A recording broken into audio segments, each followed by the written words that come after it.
7월 21일 금요일 상암동 클래스 시작합니다. 오늘 절기상 중복입니다. 전국 대부분 지역에 폭염특보가 내려질 정도로 오늘도 덥고 습한 날씨가 이어지겠습니다. 또 소나기가 오는 곳도 있겠습니다. 네, 그런데 내일부터는 또 다시 장맛비가 시작되겠습니다. 네. 아직 2,000명이 넘는 이재민들이 집을 떠나서 임시거처에 머물고 있는데 주말 장맛비 또 걱정입니다. 잠시 후에 얼마나 많이 언제까지 오는지 짚어보겠습니다. 네, 상암동 클래스 줄여서 상클이라고 하죠. 오늘도 1시간 상클과 함께 하시죠.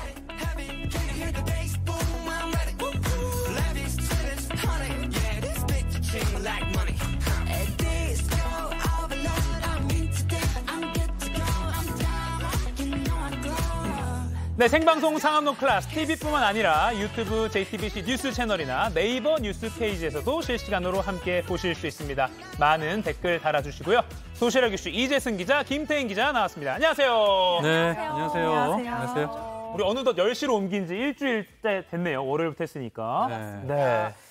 네, 그렇습니다. 좀 뭐랄까요, 좋은 소식들도 좀 많이 전해드리고 싶었는데 안타까운 좀 그런 사연들이 많이 있었던 그런 한 주였긴 했어요. 네.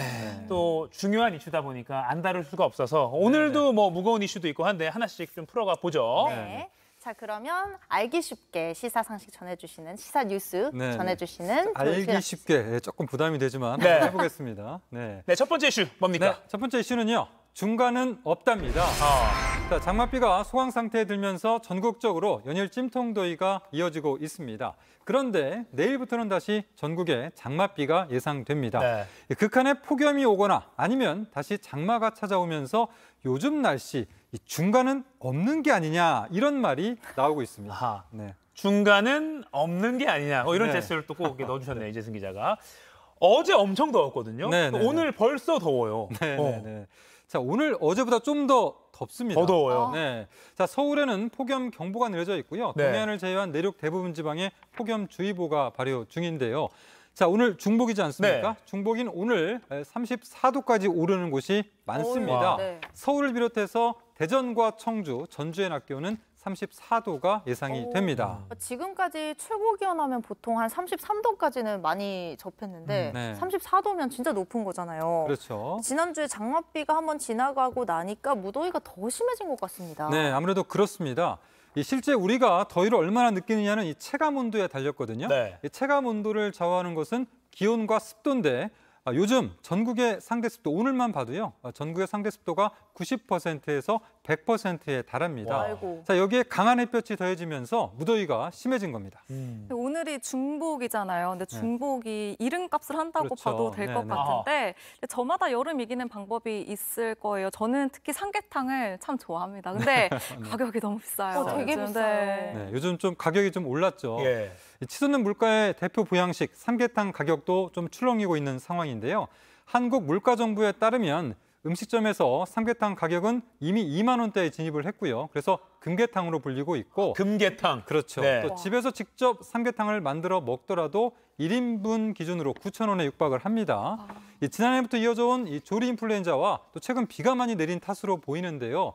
이 양계장이 몰린 중남부에 이 집중호우가 쏟아지면서 양계 농장의 피해가 커지고 있습니다. 그러겠네요. 얼마 전에 그 폭우 때문에 더 이제 뭐 닭고기 수급이 어려질 수도 있겠네요. 네, 그렇습니다. 저는 개인적으로 팥빙수를 좋아하는데 이것도 가격이 너무 뛰어가지고 요즘 뭐 안 오른 게 없지 않습니까? 네, 그래서 역시 저는 방바닥에서 시원한 방바닥에 좀 누워 있는 거 아니면 대형 쇼핑몰 뭐 사진 않고 이렇게 유모차 끌고 애기랑 이렇게 다니면 좋더라고요. 그렇죠. 그래서 많이 사람들이 몰리고 있죠. 네. 그리고 장맛비 소식. 오늘 폭염이 지나면 내일부터 장맛비가 쏟아진다. 이것도 좀 설명해 주시죠. 그렇습니다. 자, 요즘에 뭐 우산 하나를 가지고 더우면 양산으로, 비가 오면 우산으로 쓴다 이런 분도 계시던데요. 자, 지금 정체 전선은 일본 남쪽 해상까지 내려가 있습니다. 우리나라는 고기압 영향권에 들면서 지금 무더위를 겪고 있는 상황인데요. 그런데 내일부터는 다시 정체 전선이 북상하겠습니다. 내일 이 비가 내리는 특징을 보면 이 비가 내리는 시간 자체는 길지 않지만 내릴 때 매우 강하게 쏟아질 것으로 보입니다. 자, 대부분 피해가 날 때는 짧은 시간에 쏟아지는 시간당 강수량 때문인데요. 그래서 더욱더 추가 피해가 발생하지 않도록 대비해야 합니다. 서울, 강남 항상 그 침수되는 이런 데는 정말 짧은 시간에 많이 오면 항상 피해가 있잖아요. 조심해야겠네요. 근데 이게 어떤 시점에 얼마나 내리는지가 관건일 것 같아요. 그래서 좀 대비를 못하는 시점, 뭐 새벽이나 밤에 온다면 좀 더 피해가 커질 수도 있는 상황인데요. 기상청은 이 북태평양 고기압이 확장하면서 이 정체전선을 내륙으로 점차 북쪽으로 밀어 올리는 시점을 주목하고 있는데요. 일단 내일 비를 보면 주말 새벽에 제주도를 시작으로 남해안과 서해안 순서로 비가 내릴 것으로 보입니다. 특히 내일 주말 밤 사이에 수도권과 강원도에는 강한 비가 집중될 것으로 보여서 주의가 필요한데요. 순간적으로 강하게 오는 것 정말 조심해야겠습니다. 그러면은 이번 장마 또 언제까지 이어지는 건가요? 네, 일단 내일 다시 또 장맛비가 시작이 됐는데 이번 내일부터 시작되는 비 자체는 월요일까지는 영향을 줄 것으로 보이고요. 네. 다음 주 화요일에는 소강 상태를 보이겠습니다. 그러다가 수요일에도 다시 또 장맛비가 내릴 것으로 보이는데요. 장마가 끝나는 시점은 다음 주 금요일 이후가 될 것으로 보입니다. 다만 변수가 있습니다. 예. 자, 현재로서는 이 다음 주 수요일과 목요일 사이에 장맛비가 내린 뒤에 정체전선이 북한 쪽으로 밀려 올라가면서 끝날 수도 있는데 네. 이 태풍이라는 변수인데요. 태풍 왜 안 네. 나오나 했어요. 그렇습니다. 네. 태풍이 또 다가오고 있는데 네. 아직까지는 그 열대저압부 태풍이 되기 직전의 상태인데요. 이 열대저압부가 오늘 낮에는 제5호 태풍 독수리로 발달할 전망입니다. 이 독수리의 진로와 발달 정도에 따라서 정체전선을 더 밀어 올릴 수도 있고 아니면 우리나라에 좀 더 머무르게 할 수도 있습니다. 그 태풍 이름 나라마다 돌아가면서 정하는데 이번에 독수리 우리나라가 정할 차례였나 보네요. 네, 그렇습니다. 네, 폭염과 장마 전망까지 잘 들었고요. 주말 사이에 강하게 비가 짧지만 굵게 올 수도 있다. 이런 거 조심하셔야겠습니다. 지난번에 그 짧지만 강하게 내릴 때 거의 차에서 와이퍼를 켜도 시야가 안 보일 그렇죠. 정도로 시간당 50mm 이상으로 내리게 되면 네. 와이퍼를 움직여도 밖이 보이질 않습니다. 막 목이 갑자기 제가 메이는데요. 네, 네. 또 비 소식 때문에. 네. 아무튼 지금 복구도 한창인 곳이 많아서 더 이상의 피해가 없었으면 좋겠습니다. 자, 다음 도시락 이슈 소개해 주시죠. 네. 다음은 멍드는 교단입니다. 서울 서초구의 한 초등학교 담임교사가 학교 안에서 숨진 채 발견이 됐습니다. 또 양천구에선 교사를 폭행한 6학년 학생이 결국 전학 처분을 받았고요.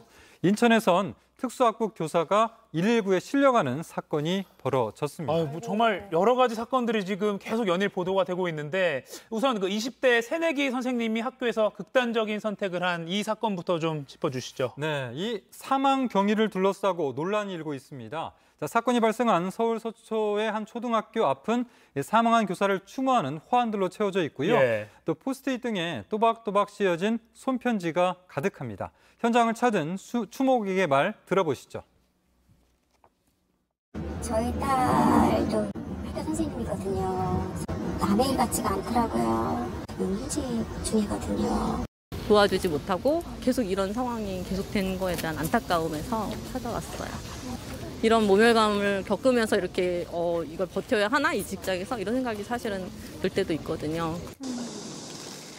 학교 앞에서는 이제 추모 행렬이 이어지고 있고 네. 온라인에도 참 많은 얘기가 오가고 있더라고요. 예. 네. 교사가 그것도 학교에서 극단적 선택을 했던 이유가 뭘까? 이거에 대해서도 좀 많은 논란이 있는 것 같아요. 그렇습니다. 이 학부모 민원에 시달렸다는 의혹을 제기하는 교사 노조와 문제가 없었다는 학교 측 입장이 엇갈려서 논란이 커지고 있습니다. 어제 오후에 서울시 교육청 정문 앞에서는 진상조사 촉구를 위한 기자회견이 열렸는데 이 자리에서 유가족은 진실을 밝혀달라라고 했습니다. 들어보시죠.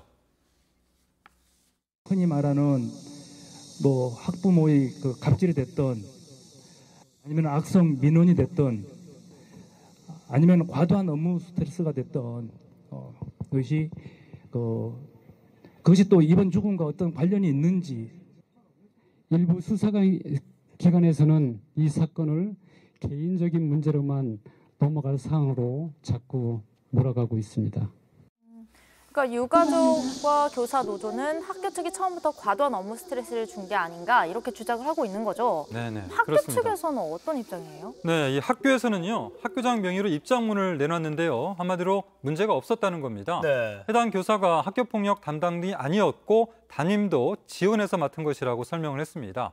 교실 내 문제도 학교의 지원하에 발생 다음 날 마무리됐다 이렇게 설명을 했는데요. 네. 자, 그런데 1시간도 채 안 돼서 새롭게 입장문을 내놨는데 바로 앞에 있었던 학교의 지원하에 발생 다음 날 마무리됐다라는 글귀가 빠졌습니다. 교실 내 문제가 바로 마무리됐다. 이 부분을 뺐군요. 네, 아예 그 입장문에서 이 부분이 빠져 있는데요. 예. 자, 서울시 교육청은 학부모회에 건의로 뺐다라고 설명을 했습니다. 자, 유족 측은 이 부분을 포함해서 석연치 않다라면서 규명이 필요하다라고 주장했습니다. 이게 좀 확실히 필요한 게 좀 많아 보여요. 살펴봐야 할 것들이 많아 보이는데 경찰 수사는 좀 어떻게 진행되고 있나요? 네, 현재 경찰은 그 교사가 스스로 극단적인 선택을 한 걸로 보고 있는 상황이고요. 타살 혐의점 없어 보인다는 그렇습니다. 거죠. 그래서 유서가 없었고 또 남긴 일기장 이런 거 확인했는데 좀 학교 폭력 관련된 악성 민원이나 이런 시달림에 대한 내용 이런 것들이 이제 그 자체에는 나오지 않았다. 이 정도로 설명을 했습니다. 유서는 없었지만 일기장 같은 거 확인한 결과 극단적 선택임에는 틀림이 없다 정도로 지금 경찰은 보고 있고 하지만 수사를 계속 이어가서 왜 그런 선택을 했는지 동기에 대해서는 지금 파악을 하고 있다 정도로 그러니까 어떤 것도 아직 명확한 건 아니니까 조금 말씀드리기가 조심스럽긴 하네요. 부분이 계속해서 있습니다. 지금. 네.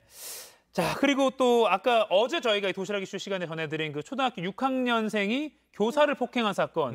그 가해 학생에게는 결국 전학 결정이 내려졌네요. 그렇습니다. 그 의무교육법이 법으로 규정된 초중학교의 경우에는 퇴학이 불가능합니다. 그래서 전학이 내릴 수 있는 가장 무거운 처분이거든요. 이 가해 학생의 부모는 이제서야 그 교사에게 용서를 빌고 싶다 이러한 뜻을 밝힌 것으로 알려졌습니다. 어제 그 교사 폭행 소식 들었을 때도 굉장히 충격적이었는데 인천에서도 초등학생이 교사를 폭행해서 피해 교사가 119에 실려가는 일이 있었다고요? 네, 그렇습니다. 지난달 23일에 인천의 한 초등학교에서 특수학급 교사 A씨가 학생 B양으로부터 폭행을 당했습니다.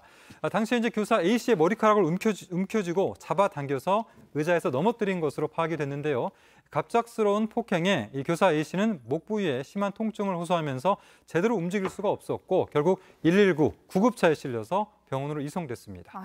또 그간 이게 한 번뿐만이 아니라 2달여간 언어와 신체 폭력도 당했다라고 말했는데요. 현재 B양은 출석 정지 처분을 받았는데 나중에 학교로 다시 돌아오게 될 텐데 그렇게 됐을 때 이 교내 특수교사는 A씨 한 명뿐이라서 계속 수업을 해야 하는 그런 상황으로 전해졌습니다. 트라우마를 계속 겪으면서 일을 해야 될 수밖에 없다. 이렇게 해석이 되는 부분이네요. 연이에 안타까운 소식을 전해드리고 있는데 지금 교권 위기, 그러니까 지금 개선하지 않으면 안 된다. 이런 목소리가 이 교육계에서 나오고 있습니다. 저희도 좀 더 잘 지켜봐야 될 것 같습니다. 자, 다음 도시락 이슈 뭔가요? 네, 다음은요. 가장 센 징계입니다. 자, 국회 윤리심사자문위원회가 거액의 코인 논란에 휩싸인 무소속 김남국 의원에 대해서 최고 수위 징계인 제명을 권고했습니다. 이 제명은 징계 가운데 가장 높은 단계로 가장 센 건데요. 7차례 회의 끝에 한 달 반 만에 나온 결정인데 들어보시죠. 네.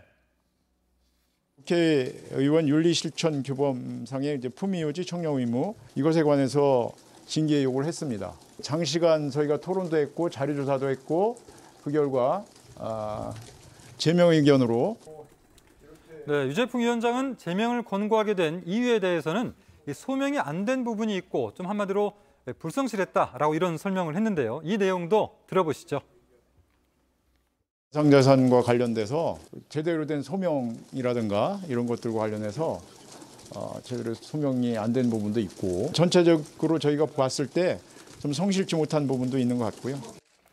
이 가상자산 거래 액수나 횟수, 또 현금화 규모 등에 대해서는 밝힐 수 없다라고 했지만 의혹이 불거졌던 위믹스 외에 다른 가상자산 거래도 있었다라고 했습니다. 자, 아울러서 김 의원의 태도가 징계 수위를 더 키웠다라는 지적도 나오는데요. 김 의원은 제기된 의혹에 대해서 대선 기간 계좌에서 인출한 현금이 440만 원뿐이라든지 또 상임위 도중에 그 거래했던 이런 금액, 논란이 됐던 금액은 몇천 원 수준 등 이런 등의 해명을 내놓았지만 당내에서도 믿을 수 없다라는 비판이 나왔었습니다. 네, 그러니까 소명 자체가 성실치 않았다 이런 부분에 조금 더 무겁게 본 것 같네요. 이 최고 수위의 징계 결정이 나왔습니다. 근데 이게 다만 아주 확정된 건 아니고 이제 첫 단계 자문기구에서 제명 권고가 나온 거고 그럼 실제 이게 제명까지 이어질지 말지는 더 지켜봐야 되는데 어떤 단계들이 남은 겁니까? 네, 이 남은 절차는 국회 윤리특위 의결과 본회의 표결 등입니다. 윤리특위는 자문위 권고를 참고해서 징계 수위를 결정을 하는데요. 균형을 위해서라지만 윤리특위 소위원회가 여야 동수로 구성이 돼 있고 이미 윤리특위에 계류돼 있는 징계안이 있기 때문에 좀 시간이 걸릴 것으로 보이고요. 또 이후에 본회의 표결에서 제명의 경우에 제적위원 3분의 2 이상의 찬성이 필요합니다. 결국 이게 실제로 징계가 이뤄질 수 있냐 이게 지금 핵심인 건데 가능성이 있나요? 네, 헌정사에서 현직 국회의원의 제명안이 본회의를 통과한 건 딱 한 번뿐인데요. 1979년 야당 총재였던 김영삼 전 대통령이 유일합니다. 자, 그만큼 제명안 통과 가능성이 높지 않다는 건데요. 21대 국회 윤리특위에는 박덕흠 국민의힘 의원과 윤미향 무소속 의원 징계안이 현재 표류하고 있습니다. 자문위의 결론에도 김남국 의원에 대한 징계 논의 자체가 지지부진해질 가능성도 높은 상황입니다. 네, 실제 어떻게 결론이 날지는 좀 더 지켜봐야 될 것 같습니다. 자, 잘 들었고요. 이어서 모바일에서 가장 화제가 되고 있는 소식 정리해드리겠습니다. 김태인 기자 전해주시죠. 네, 누리꾼들의 이목을 끈 그 소식, 상크리 뽑은 광크리 뉴스입니다. 오늘 준비한 소식들 먼저 한 줄로 살펴보겠습니다. 옆에 보시면 키워드도 나와 있고요. 귀여운 판다죠, 푸바오, 그리고 버스 기사, 황당 경고문 보이고요. 검은 리본, 그리고 폭염의 하이킹까지 다양한 키워드들이 보입니다. 네. 그럼 하나씩 살펴보겠습니다. 네. 먼저 동물계 아이돌 푸바오 생일 파티까지입니다. 판다 푸바오의 인기가 날이 갈수록 뜨거워지고 있는데요. 귀여운 외모와 애교 많은 행동에 많은 이들의 관심과 사랑을 받고 있습니다. 어제 푸바오가 3번째 생일을 맞았습니다. 아니 제가 지난해에 푸바오가 살고 있는 용인 그 대형 놀이공원에 가서 푸바오를 봤었거든요. 네. 근데 그때보다 요즘 인기가 더 많아져서 그때 사인을 받아놨어야죠. 그러니까요. 웬만한 아이돌보다 더 인기가 많아요. 네. 생일 파티가 열린 거죠? 네, 맞습니다. 진짜 웬만한 아이돌의 인기를 능가하는 이 푸바오. 생일 파티가 열렸습니다. 생일 파티도 연일 화제였는데요. 영상으로 함께 보겠습니다. 네. 대나무와 당근으로 만든 생일 케이크 위에 숫자 3이 적힌 대형 초가 꽂혀 있습니다. 바로 옆 푸바오는요, 생일 케이크가 마음에 드는지 관심을 보이고 있는데요. 사람들은 이런 푸바오의 사랑스러운 모습을 카메라에 담기 바쁩니다. 정말 많은 사람들이 모였어요. 웬만한 월드스타도 저 정도의 환대 속에 파티를 하기는 어려울 것 같은데 푸바오 인기가 정말 실감이 납니다. 네, 맞습니다. 그리고 푸바오의 생일을 축하하기 위해서 팬들도 이 생일 파티에 모였습니다. 그런데 푸바오의 이 생일 파티 아무나 참석할 수 없었습니다. 무려 100대 1의 경쟁률을 뚫고 80명의 팬들만 생일 파티에 함께할 수 있었는데요. 저희 JTBC 취재기자도 여기에 포함돼 현장을 영상에 담아올 수 있었습니다. 우와. 이렇게나 관심이 쏠린 이유는요. 푸바오가 한국에서 보내는 마지막 생일이었기 때문입니다. 푸바오는 중국 야생동물 보호협회와 체결한 협의서에 따라 4살이 되기 전에는 짝을 찾아야 돼요. 그래서 중국으로 돌아가야 하는데요. 네. 누리꾼들은 이렇게나 사랑받고 있는데 꼭 중국 가야 하나요? 푸바오 어디에서든 건강하고 사랑받으며 행복하렴 등의 반응을 보였습니다. 우리나라에서 처음 태어났던 아기 판다였잖아요. 그래서 이 푸바오를 향한 관심이 더 뜨거운 것 같은데 나중에 중국으로 돌아가더라도 그 이후에 짝 찾아서 한국으로 돌아왔으면 좋겠어요. 베이징 특파원에 한번 가주면 좋겠네요. 네, 다음 소식 전해주시죠. 네, 다음 소식은 아기 엄마 도와준 버스기사 찾습니다입니다. 최근 한 온라인 커뮤니티에 올라온 한 부부의 사연이 누리꾼들의 마음을 따뜻하게 하고 있습니다. 네. 글쓴이는 경기도 수원에 거주하고 있는 한일 부부, 그러니까 남편은 한국인이고 아내는 일본인인 부부인데요. 최근 퇴근길 버스 안에서 버스기사로부터 도움을 받았다고 전했습니다. 아니 퇴근길 만원 버스 안에서 어떤 도움을 받았기에 이렇게 기사님을 애타게 찾는 걸까요? 네, 이 일본인 아내의 남편이 올린 글을 보면요. 아내가 아기띠를 메고 승객이 가득한 버스에 탔다고 하는데요. 이를 본 버스기사가 아기가 있으니 자리를 양보해 주시면 감사하겠습니다 라며 안내방송을 해준 겁니다. 이후 버스 안 사람들 사이 통요가 생겼고 한 여성 승객은 자리까지 양보해 줬다고 하네요. 퇴근길에 버스나 지하철 안에 계신 분들 다들 되게 많이 지쳐 있었을 텐데 사람들의 배려가 이 부부한테 아주 크게 다가왔을 것 같아요. 네, 맞습니다. 글쓴이는 아내가 기사님 덕분에 한국의 따뜻함을 다시 한번 느꼈다며 기사님께 감사의 말씀을 전하고 싶다고 전했습니다. 이어 글쓴이는요, 이 사연을 접한 누리꾼들로부터 도움을 받아서 버스기사를 찾았다는 추가글도 남겼습니다. 오, 찾았어요. 네. 누리꾼들은 울적한 뉴스들만 보다 훈훈한 이야기 접하니 좋네요. 작은 배려에 큰 감동을 받은 글쓴이도 멋집니다 등의 반응을 보였습니다. 요즘 이게 앞에 도시락 이슈도 마음 물적한 이런 소식들이 참 많아서 좀 안타까운데 이렇게 소소하지만 마음이 따뜻해지는 소식이었습니다. 이런 거 좀 많이 찾아주세요, 김태희 기자. 자, 이어서 다음 소식 어떤 건가요? 네, 이런 훈훈한 소식 찾고 싶었는데 이번엔 또 좀 황당한 소식입니다. 다음은 내 집에서 담배 피우겠다 황당 경고문입니다. 아파트나 공동주택에서 살다 보면 이 흡연 문제를 두고 이웃 간 얼굴을 붉히는 일들 종종 있죠. 최근 한 공동주택 주민이 내 집에서 담배를 편하게 피우겠다며 불편하면 창문을 닫으라고 해서 논란이 일고 있습니다. 아니, 요새 에어컨 틀기 좀 부담돼서 선풍기 틀고 문 열고 이런 경우 많은데 뭐 불편하면 창문 닫으라고요? 무슨 이게 황당한 말입니까? 네, 논란이 되고 있는 경고문을 함께 보겠습니다. 네네. 이 담배 냄새가 싫으면 징징대지 말고 창문 닫으세요라고 시작하는데요. 공동주택은 서로 배려하면서 지내는 곳이다. 요즘 날씨가 더워 돌아다니기 힘드니 눈치 보지 않고 내 집에서 편하게 담배를 피우겠다고 적혀 있습니다. 또 참지 못하겠으면 단독주택으로 이사 가는 걸 고려해봐라 라고 하면서 흡연자들도 사람이다. 하지 말라고만 하지 말고 배려 좀 해달라라며 조금만 참으면 서로 편안해집니다. 라고 덧붙였습니다. 아니, 조금만 참을 때가 따로 있지 않습니까? 그리고 창문을 닫아도 냄새가 나는 경우도 있어요. 맞아요. 집에서 피면.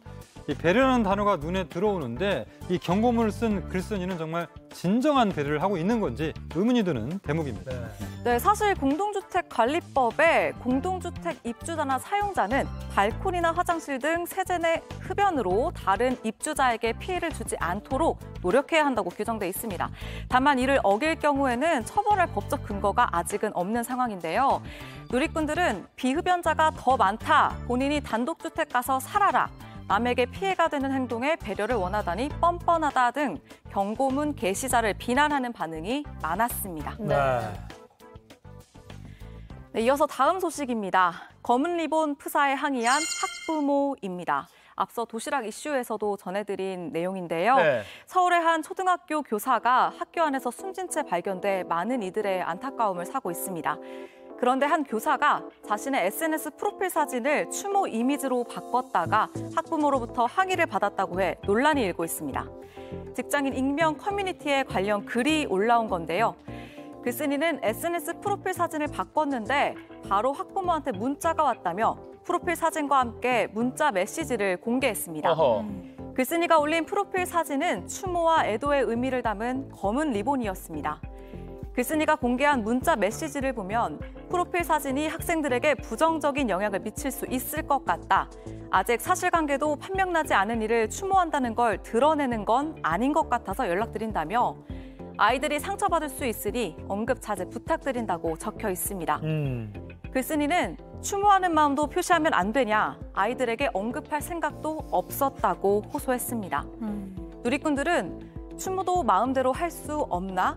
추모 리본 보고 상처받을 수도 있나? 등의 반응을 보였습니다. 이게 교사 개인 소셜미디어 프로필 사진까지 학부모가 뭐라고 하는 건 좀 과한 것 같다는 생각이 개인적으로 드는데 우리 상클 시청자 여러분, 상클이 여러분의 생각은 어떤지 지금 유튜브 댓글로 좀 달아주시죠. 네, 다음 소식 뭔가요? 네, 마지막 소식입니다. 49도 폭염에 하이킹하다 사망입니다. 미국 캘리포니아주 데스밸리 국립공원에서 폭염 속 하이킹을 하던 70대 남성이 숨지는 사고가 발생했습니다. 미국 국립공원 관리소는 지난 18일 오후 3시 40분쯤 데스밸리 국립공원의 골드캐년 탐방로에 있는 화장실 앞에서 한 남성이 쓰러진 채 발견됐다고 전했습니다. 공원 방문객들이 신고했고 공원 경비대가 출동해 구조에 나섰지만 이 남성은 결국 숨졌습니다. 공원 측은 더위로 인해 숨진 것으로 보고 있는데요. 당시 데스밸리의 기온은 무려 49도에 달했다고 합니다. 누리꾼들은 데스밸리 정말 죽음의 계곡이네요. 49도 폭염의 하이킹은 위험행위라며 안타까움을 전했습니다. 지금까지 상클이 뽑은 광클이 뉴스였습니다.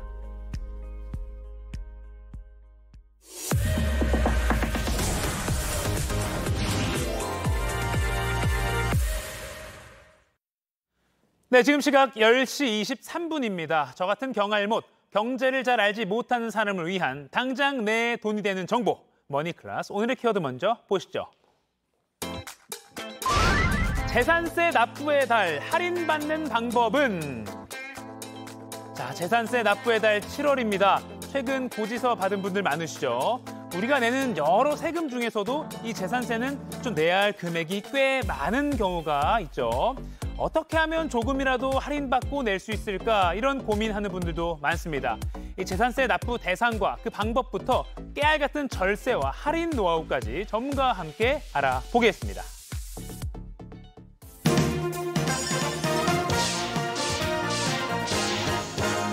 부자 되는 개념 쏙쏙 알려주는 손희의 금융 크리에이터와 얘기 나눠보겠습니다. 안녕하세요. 안녕하세요. 자, 이 재산세 고지서 이번에 받은 분들 이달 31일까지 내야 되는 거잖아요. 네. 자, 근데 이제 맞다, 이거 지금 방송 보시면서 내야지 하면서 고지서 이제 가져와서 막 스마트폰 뱅킹 하시려는 분들 잠깐만 멈춰야 됩니다. 요거 듣고 내시면 혹시 더 아껴서 내실 수 있으니까요. 잠시 뒤에 절감할 수 있는 방법까지 알려드리겠습니다. 자, 먼저 이 재산세가 재산을 갖고 있는 사람은 다 내는 뭐 세금인 거잖아요. 네. 정확히 납부 기준이 어떻게 되는 겁니까? 네, 재산세는 그러니까 보유는 하는데 어떤 걸 보유했을 때 내는 세금이냐. 네. 토지나 건축물이나 주택, 항공기, 선박 등의 자산, 재산을 보유하고 있을 때 부과하는 지방세라고 보시면 되겠습니다. 지방세인데 네. 집은 알겠어요, 네. 주택. 근데 항공기, 선박까지도 이게 있는 거군요. 네, 맞습니다. 그 자동차는 이제 자동차세가 따로 있는 거죠? 네, 맞아요. 그러니까 자동차도 지방세에 포함이 되기는 네. 하는데요. 재산세랑은 별도로 부과가 되는 세금인 거고요. 네. 뭐 사실은 우리가 비행기나 선박 얘기를 하기는 했지만 뭐 인천공항이나 이제 선박을 대는 그런 바닷가에 있는 커다란 규모의 것만 하는 게 아니고 네. 요즘은 또 개인 요트를 구매하시는 분들도 점점 늘고 있다고 하더라고요. 그런 것까지 다 포함이 되는 거고요. 네, 일반적으로 재산세 하면 이제 우리의 나의 명의 앞으로 보유하고 있는 집에 대해서 내는 세금이다. 이렇게 생각을 하시면 될 것 같고요. 네, 보통은 집. 네, 이번 달인 7월이랑 9월에 이제 2분의 1씩 나눠서 내게 됩니다. 네. 이 재산세는 매년 6월 1일을 기점으로 보유하고 있는 것에 대해서 세금을 매기게 되는 건데요. 그렇다 보니까 6월 1일을 기점으로 전후로 집을 사고 팔았는 그 여부에 따라서 등기를 언제 했는지에 따라서 세금을 누가 내는지가 좀 달라질 수 있습니다. 네. 예를 한번 들어볼게요. 6월 1일에 잔금을 받고요. 등기까지 마쳤습니다. 네. 그렇게 되면은 산 사람이 재산세를 내게 되고요. 6월 1일까지 모든 걸 다 마쳤으면. 맞습니다. 네.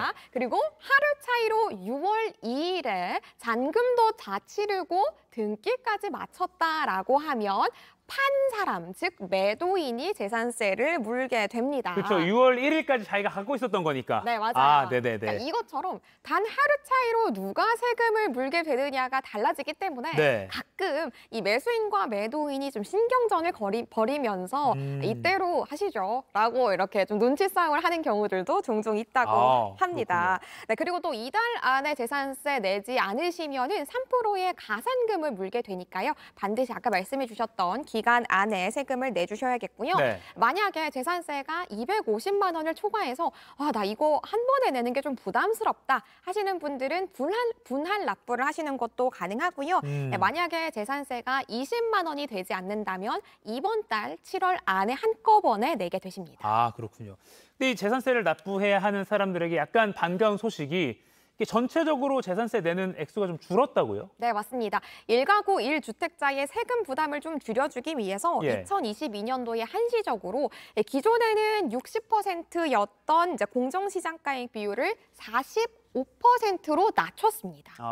그런데 이번에 이거를 원상복구한 게 아니라요. 오히려 조금 더 낮춰줘서 3억 이하는 43%, 3억에서 6억은 44%로 조금 더 낮춰준 겁니다. 네. 그렇다 보니까 이제 세수의 기준 자체가 낮아진 거니까 그렇다면 우리의 세금이 당연히 좀 낮아지겠죠. 이것뿐만 아니라 요즘에 집값이 좀 작년이랑 비교했을 때는 많이 빠졌잖아요. 네. 그렇다 보니까 기준도 좀 낮아졌고 집값도 낮아졌다 보니까 보유에 대해서 매기는 세금, 재산세가 낮아질 수밖에 없는 거죠. 이제 1주택자의 경우에는 가구당 평균 72,000원 정도의 재산세가 줄었다고 하고요. 네, 전체로 봤을 때 서울 기준으로는 평균 14% 정도 세금이 줄어들었다 예상된다라고 하더라고요. 네, 그러니까 이 재산을 부과하는 기준, 세금을 부과하는 기준 자체가 좀 낮아지다 보니까 이렇게 좋아졌다. 내는 사람 입장에서는. 그렇습니다. 자, 그러면 이제 가장 중요한 거 제가 앞에서도 많이 이제 막 공지를 했습니다. 요거 보고 내셔라. 네네. 어떻게 하면 조금이라도 할인받고 낼 수 있습니까?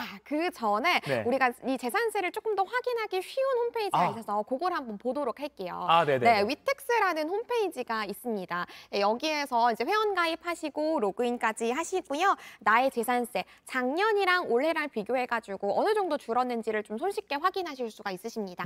나의 위텍스 들어가시고요. 위텍스 안에서 이제 위텍스 알림이 들어가 보시면 손쉽게 비교하셔 가지고 작년에 비해서 줄어든 금액 확인하실 수 있고요. 이 홈페이지에서 바로 납부도 가능하세요. 그리고 전용 계좌, 콜센터, 그리고 모바일 앱을 통해서도 납부하시는 것도 가능하고 이제 지금부터 좀 할인하는 방법을 알려드리도록 하겠습니다. 위텍스, 알겠습니다. 기억하겠습니다. 할인 방법도 알려주시죠. 네, 재산세 납부할 때 카드를 좀 생각보다 많이들 이용을 하십니다. 그러니까 우리가 이전에 세금을 카드로 납부할 때는 수수료가 있다 이런 얘기를 한 적이 있었습니다. 그런데 재산세 같은 경우에는 카드로 세금을 납부해도 별도의 수수료가 부과되지 않아요.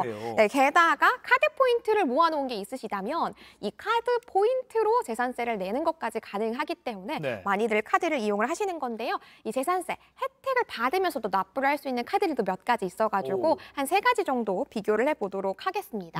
네, 일단 신한카드 같은 경우에는 체크카드로 재산세를 납부를 했을 때 이 전체 납부 금액에서 0.17%를 캐시백을 해줍니다. 네, 다만 캐시백 금액 자체가 10,000원 이하라면 신한카드에서 사용할 수 있는 포인트로 적립을 해준다고 하고요. 0.17 어디서 나온 숫자인지 한 0.2로 해주지. 네, 개인적으로 이런 안타까운 마음이 있지만. 네네. 이 롯데카드 같은 경우에는 납부하는 재산세가 50만 원 이상일 때에는 응모를 하는 방식입니다. 일단 이 카드로 납부를 하고요. 그리고 나서 롯데카드 홈페이지 들어가서 응모하기를 누르면 모든 응모한 사람들에게 스타벅스 아메리카노 2잔을 지급을 한다라고 합니다. 또 KB 직장인 보너스 체크카드, 이 카드도 좀 주목을 할 만한데요. 물론 전월 실적이 있긴 합니다. 이 30만 원의 전월 실적을 충족을 하고 재산세가 10만 원 이상이라면 최대 7,000원까지 포인트를 적립을 해주는 건데요. 7월이랑 9월 우리가 2번 내게 되는 거잖아요. 그러니까 합치게 된다면 14,000원의 혜택을 받을 수가 있는 거고요. 특히나 KB 국민카드에서는 페이를 또 갖고 있는데 이 페이가 서울시와 함께 제휴를 또 맺었다고 해요. 그래서 별도의 포인트를 또 쌓을 수가 있는데요. 만약에 서울시에 세금 납부 고지 알림을 신청을 하게 되면 신청한 것만으로 500포인트를 받을 수 있고요. 그리고 이 페이로 또 우리가 재산세를 납부를 하게 되면 각각 7월에 1,500포인트, 9월에 1,500포인트를 받을 수 있어서 최대 3,500포인트 혜택까지 챙길 수 있다라고 합니다. 그러니까 재산세 낼 때는 카드로 내도 일단 수수료가 안 나가고 기본적으로 또 이런 카드를 좀 잘 혜택을 살펴보면 더 좀 돌려받고 할 수 있겠네요. 네, 또 한 가지 더 말씀드리면 아까 제가 분할 납부하는 기준이 250만 원이라고 했잖아요. 250만 원을 초과해야 분할 납부가 가능하다면 그럼 나는 이하인데도 부담스러운데 어떻게 할 수 있는가? 이때에는 무이자 할부가 되는 카드들이 있어요. 세금인데도. 그러니까 이 세금이 무이자 할부되는 카드까지 활용을 하신다면 250만 원 이하이실 때도 분납이 가능하시겠죠. 그러면 나눠서 낼 수 있겠네요. 야, 카드로 내면 좋은 점이 은근히 많네요. 자, 근데 뭐 이건 꼭 카드를 만들어야 되니까 그러면 카드 없이 재산세 좀 절세할 수 있는 방법 없습니까? 있습니다. 우리가 전자고지서랑 자동 납부를 활용을 하는 건데요. 그러면 별도로 카드를 또 안 만들어도 괜찮겠죠. 그러니까 이메일이나 휴대전화를 통해 가지고 전자고지서 그리고 자동 납부를 신청을 하는 겁니다. 그러면 우리가 까먹을 일도 없으니까 잘 납부를 할 수 있는데 혜택까지 볼 수 있는 거예요. 어떤 혜택이냐? 건당 적게는 500원, 이제 그리고 많게는 1,600원의 세액공제 혜택을 누릴 수가 있습니다. 다만 세액공제 혜택을 받을 수는 있는데 이게 또 시, 군, 구별로 예산이 조금 다르게 책정이 돼 있습니다. 그러니까 내가 살고 있는, 내가 세금을 내는 지역에서는 어느 정도의 예산을 갖고 있는지 혜택을 받을 수 있는지 홈페이지 들어가서 한번 확인해 보시면 좋을 것 같고요. 그리고 혹시 주택연금에 가입해 있으신 분들 혹은 가입을 하실 분들이라면 또 혜택을 받으실 수가 있습니다. 이 주택연금은 주택 소유자의 집 자체를 담 담보로 하고 내가 그 집에 그대로 살면서 연금으로 계속 받는 방식이잖아요. 네. 그러면 가입하신 분들에게는 재산세를 25% 절감의 혜택을 또 준다라고 합니다. 네. 단 1가구 1주택인 경우니까 이건 좀 유의를 하셔야겠고요. 또 2024년까지 지방세 특례 제한법 시행령에 따라서는요. 네. 1가구 1주택에 한해서 시가 표준액이 5억 원 이하라면 25%, 만약에 5억 원을 초과한다면 5억 원에 해당하는 만큼 25% 재산세를 또 감면하는 혜택을 준다라고 합니다. 전자고지서랑 네. 카드랑 이렇게 하면 될 것 같아요. 자동납부까지는 안 하더라도 전자고지서로 고지받고 아까 할인 카드로 내고 하면 좀 극대화되지 않을까 개인적으로 생각해보는데 따져봐야겠네요. 좋네요. 네, 마지막으로요. 이번에 이제 비 피해 입으신 분들이 많습니다. 네. 이재민만 해도 현재 2,500명 정도가 된다고 하는데 이렇게 수해 피해를 입으신 분들한테는 재산세를 좀 깎아주는 이런 제도가 시행된다면서요? 네, 맞습니다. 행정안전부가 이제 수해 피해를 입으신 분들이 또 많이 힘드시다 보니까 이 지방세 징수 유예 기한을 연장을 해준다거나 혹은 많게는 아예 감면을 해줄 수 있도록 지자체에 요청을 한 상황이라고 합니다. 그러니까 이 지자체장은요, 이 납부 기한 자체를 1년 정도 연장을 할 수 있는 권한이 원래 있었습니다. 그런데 여기에서 특별재난지역 선포 시에는 최대 2년까지 또 연기를 해줄 수 있는 권한까지 있다고 해요. 네. 그렇다 보니까 많게는 2년까지 연기가 될 수도 있을 것 같고요. 그러니까 만약에 이미 내가 재산세 고지서를 받은 상황이라고 하시더라도 만약에 내가 해당하는 지역에서 재산세를 연기를 해준다거나 혹은 아예 감면을 해주는 결정이 내려지게 된다면 이것도 잘 지켜보셨다가 혜택까지 잘 받아보시면 좋을 것 같습니다. 네. 7월 31일까지 이제 7월분 내야 되는데 지금 요거 영상 보시고 결정하시면 좋을 것 같습니다. 주변에도 유튜브로 나중에 올라가니까요. 공유하셔서 재산세 내기 전에 요거 보고 내 한번 공유해 주시죠. 지금까지 머니클래스 손희의 금융 크리에이터였습니다. 고맙습니다. 감사합니다. 지구촌에서 화제가 된 소식들 알아보는 월드클래스입니다.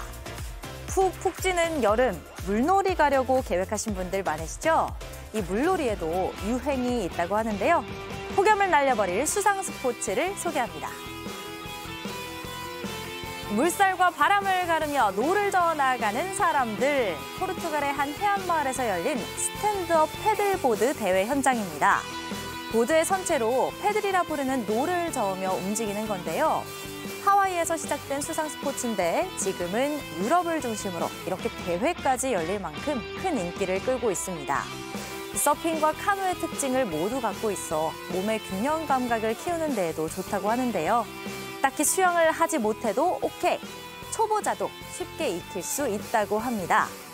3일간 열린 이번 대회에서는 전 세계에서 온 참가자들 가운데 아르헨티나 선수가 1등을 차지했는데요. 가만히 있어도 등줄기에 땀이 줄줄 흐르는 요즘, 보는 것만으로 시원해지는 장면이었습니다. 일본의 전통 씨름 스모 경기가 한창입니다. 덩치 큰 남성들이 온 힘을 다해 겨루고 있는데요. 그런데 경기장 주변 풍경이 아무래도 좀 낯설죠. 관중석도 별로 없고요. 사실 여긴 일본 도쿄에 있는 이른바 스모 식당입니다.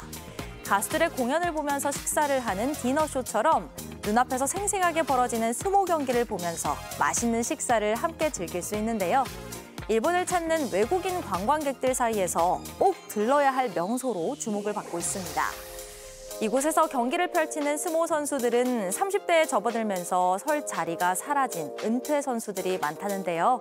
이들에게도 생계를 이어나갈 새로운 기회의 장이 되고 있습니다. 다가오는 여름 휴가철을 앞두고 몸매 관리에 한창이신 분들 많을 텐데요. 제대로 자극이 될 만한 사람이 등장했습니다. 오, 이 정도면 요즘 많이 쓰는 표현으로 3대 몇이나 칠 수 있을까요? 얼핏 봐도 운동 내공이 상당한 듯한데요. 미국 캘리포니아주에 사는 90세 할아버지입니다. 온몸 구석구석 섬세하게 갈라진 근육들이 감탄을 자아내는데요. 사실 14살 때까지만 해도 하도 삐쩍 말라서 별명이 뼈만 앙상한 남자였다고 해요. 하지만 이후에 운동에 눈을 떴고 75년 동안 62차례의 보디빌딩 대회에 출전해 무려 16번이나 우승했을 정도로 두각을 보였습니다. 90세라는 고령으로 이 분야 세계 기록을 보유하고 있고요. 또 지금도 현역 보디빌더로 왕성하게 활동하고 있는데요. 대체 비결이 뭘까요? 할아버지가 살짝 공개한 팁은 단백질이 풍부한 식사와 규칙적인 운동, 그리고 결코 지금에 만족하지 않고 꾸준히 도전하는 욕심이라고 하네요. 불량품일까요? 감자칩에 구멍이 뚫려 있습니다. 그런데 이 감자칩 하나로 무려 1,600만 원이 마련됐다면 믿으시겠어요? 뉴질랜드에 사는 10살 소녀가 이 감자칩 구멍이 희귀한 하트 모양이라면서 경매 사이트에 내놨습니다. 수익금은 모두 어린이 병원에 기부하겠다면서 말이죠. 그러자 경매 첫날부터 많은 관심이 쏠리더니 최종가 400여만 원에 낙찰됐습니다. 그런데 이 낙찰자가 소녀의 의도를 기특하게 여겨 낙찰가보다 더 큰 돈을 보냈고 감자칩 제조회사도 동참하면서 무려 1,600만 원이 모였습니다. 하트 모양 감자칩 하나 아무 생각 없이 덥석 먹어버릴 수도 있었는데 소녀의 따뜻한 마음과 어른들의 관심이 기적을 일으켰습니다. 우리가 살아가고 있는 이 세상이 아직 살만한 세상이란 생각이 드네요. 지금까지 월드클래스였습니다.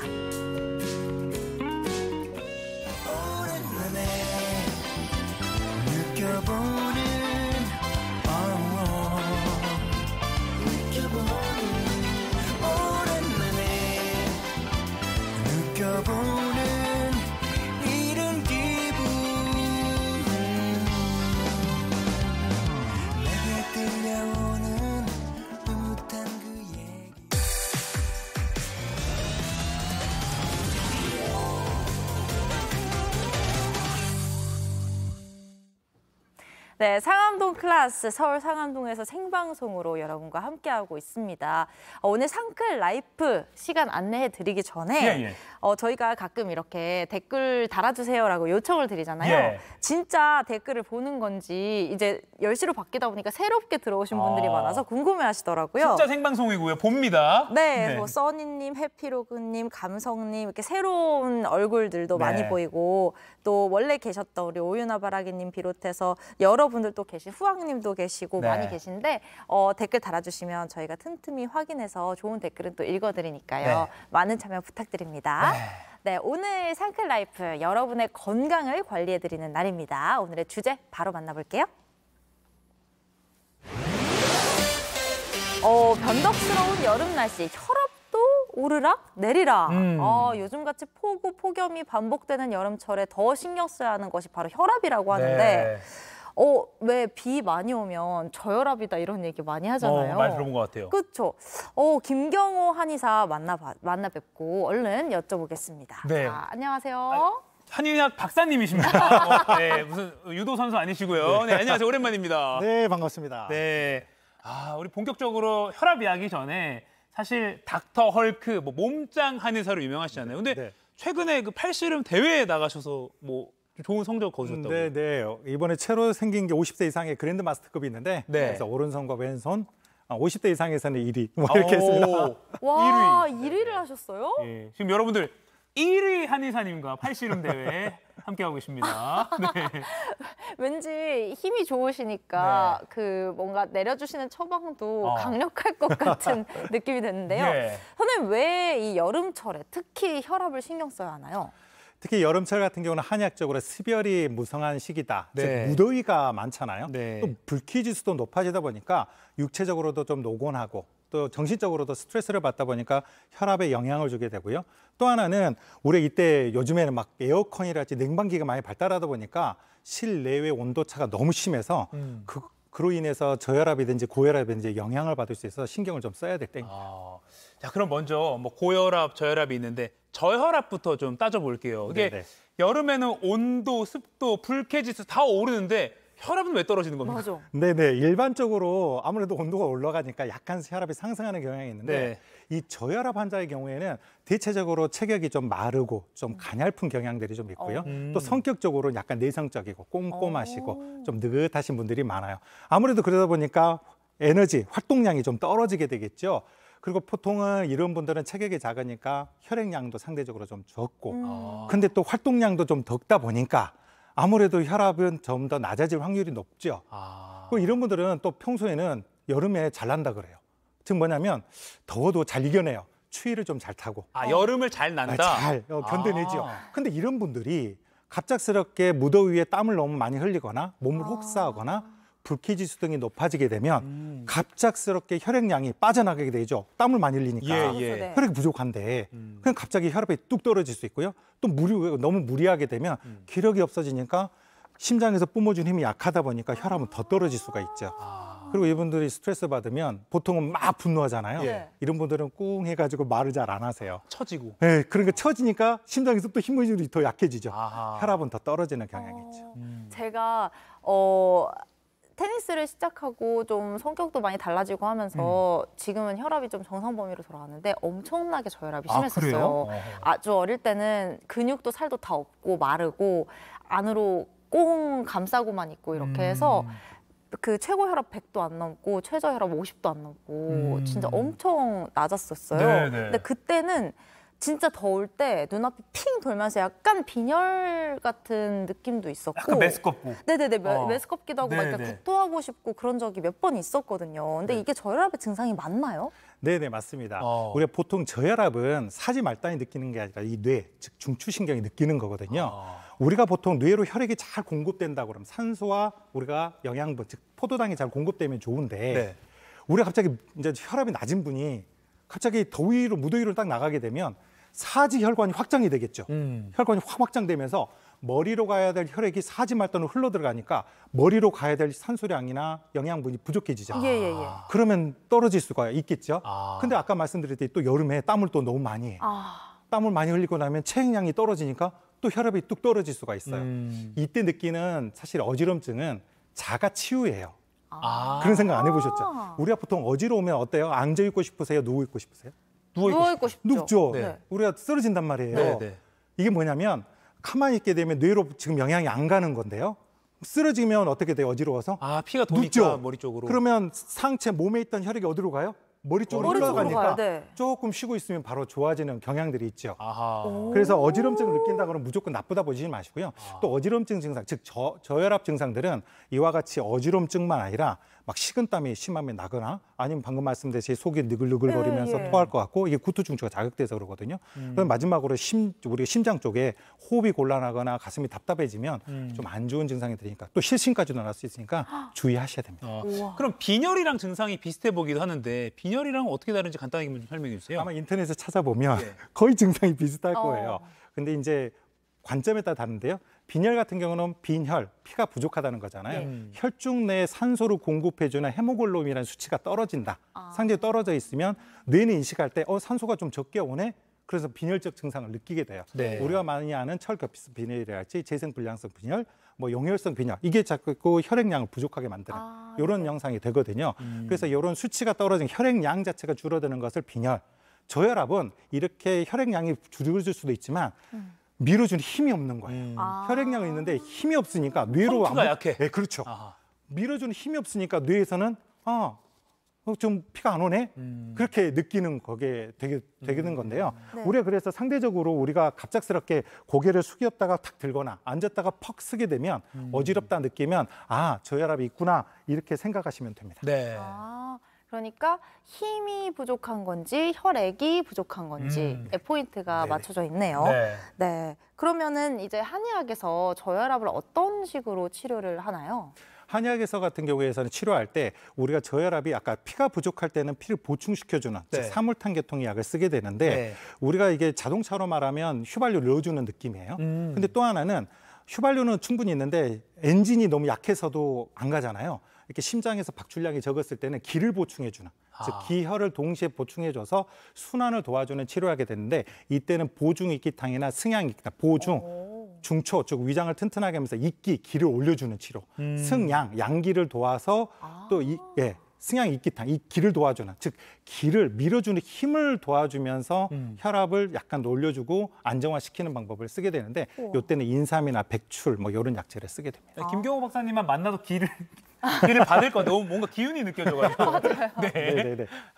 아니 그 여름에 특히 이제 또 유심히 봐야 되는 부분이 고혈압인 분들도 저혈압 증상이 나타날 수가 있대요. 아, 평소에는 고혈압이어도 증상이 저혈압이 나타날 수 있다. 진짜 그런 거예요? 네. 고혈압 같은 경우에 치료 원리가 뭐냐면 심장에서 너무 강하게 세주니까 압력이 높아지겠죠. 예. 그다음에 혈관 내에 물이 너무 많고 혈액량이 많다 보니까 압력을 느껴지거든요. 그래서 심장의 박동수를 약하게 만들고 그다음에 동시에 이뇨로 수분을 빼주는 역할을 하는데 네. 만일에 고혈압 약을 먹게 되면 아무래도 심장 박동량이 떨어지고 소변 나가서 액이 빠져나간 상태인데 네. 이때 갑작스럽게 무리하게 운동을 하거나 땀을 너무 과도하게 흘리면 혈압이 더 떨어지게 되는 거죠. 그렇죠. 그래서 위험한 상황이 되고 우리가 많이 느낄 거예요. 연세 드신 분들이 어때요? 혈압 있는 분들이 혈압약 먹고 사우나 같은 데 있으면서 땀을 너무 많이 흘리고 반신욕을 한다거나 네네. 사우나에서 땀을 흘리고 나면 핑 돌고 쓰러지는 경향이 있거든요. 네네네. 이런 증상들은 오히려 고혈압 환자들은 여름에 과도하게 땀을 흘리거나 기력을 너무 소진해버리면 오히려 너무 떨어져서 저혈압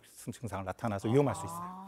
자, 그러면 고혈압 얘기로 좀 넘어가 볼게요. 네. 흔히 고혈압은 이제 겨울에 조심해야 된다라고 알고 있는데 여름에도 관리를 소홀히 하면 이게 위험에 빠질 수 있다고요? 네, 그렇습니다. 네. 우리가 보통 고혈압은 겨울에 훨씬 증상들이 많이 나타나는데 네. 아무래도 춥다 보니까 혈관이 수축하게 되겠죠. 수축하게 되니까 아무래도 문제를 교감시켜 흥분하면서 혈압이 상승하는 경향이 있어요. 너무 수축하다가 너무 수축해버리면 우리가 이제 뇌경색이라고 해서 뇌가 막히거나 아니면 특정 부위가 터지는 뇌출혈이라는 중풍이 그래서 겨울철에 많이 나타나는데 네. 여름에 특히나 우리가 이 추위에 노출되잖아요. 즉 냉방기를 너무 쐬다 보면 네. 똑같은 여름에 겨울이 있는 거죠. 아. 그래서 그 겨울처럼 혈관이 과도하게 수축하면서 혈압이 갑자기 급상승을 하면서 그럴 수도 있고요.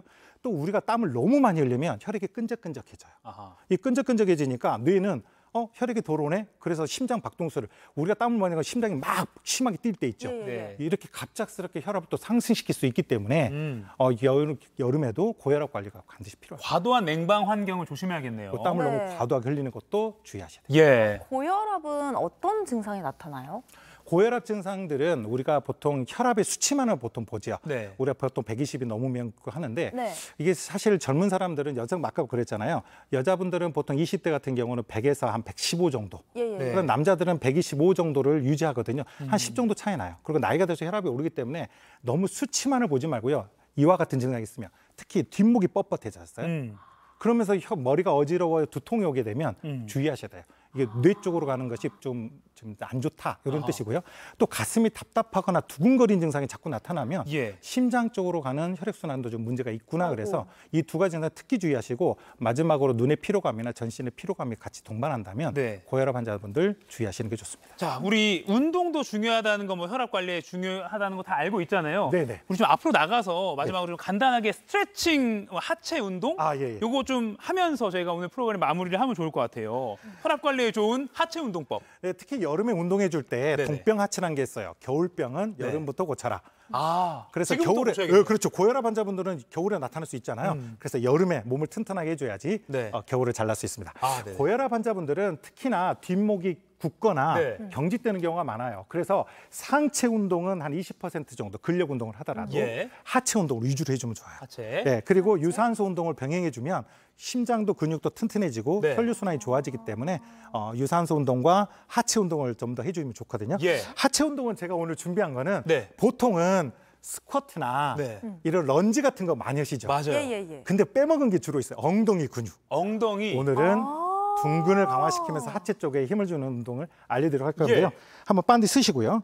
그래서 쓰셔서 다리를 이렇게 춤출 때처럼 제가 한때 춤을 췄잖아요. 네. 춤출 때처럼 옆이나 뒤로 한번 해보시겠어요? 배를 내밀지 마시고 배를 넣으시고 상체를 편하게 한 다음에 네. 발을 뒤쪽으로 살짝 이 상태에서 예. 살짝 들어 올려 보실래요? 많이 들기도 어려워요. 오, 땡겨요, 그리고. 땡기면서 엉덩이에 허벅지 힘이 전체 들어가요. 엉덩이 엄청 힘들어가죠. 네. 이 상태에서 까딱까딱 해줘 보세요. 까딱까딱. 네.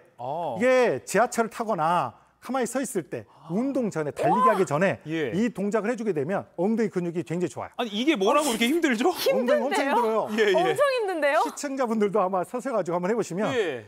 이게 뒤쪽으로 하고요. 옆으로 여기 세 방향이 있어요. 그렇게 해주시면 이렇게 옆으로도. 그리고 3시, 6시 한 12시 정도로. 네네.